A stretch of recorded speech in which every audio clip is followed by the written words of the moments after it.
জীবনে যখন কিছু আনএক্সপেক্টেড অপরচুনিটি আসে না, সত্যি সেগুলোকে কখনো দূরে সরিয়ে দেওয়া উচিত না। হাই, আমি চান্দ্রি, আর আজ আমি দুদিনের জন্য স্টেকেশনে যাচ্ছি আইটিসি রয়্যাল বেঙ্গলে। অ্যাকচুয়ালি আমাদের অফিস থেকে না একটা সোশ্যাল ইভেন্ট অর্গানাইজ করা হয়েছে, যেখানে কিছু সেমিনার থাকবে আর সাথে পার্টি হবে অ্যান্ড অফুরন্ত খাওয়া দাওয়া। চলো এবার তোমাদের সাথেও একে একে ভাগ করে নিই কী কী হতে চলেছে নেক্সট।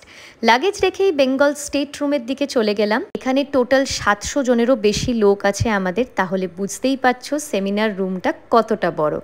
এখন করছি লাঞ্চ।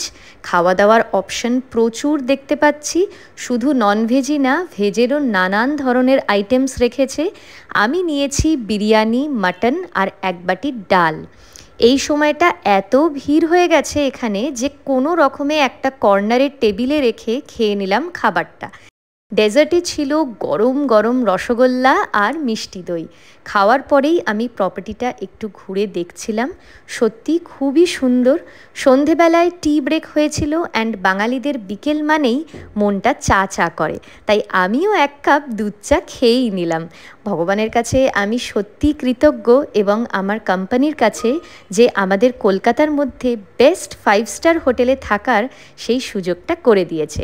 নেক্সট ব্লগগুলো কিন্তু একদম দেখতে ভুলো না, খুব তাড়াতাড়ি আসছে নেক্সট ব্লগ।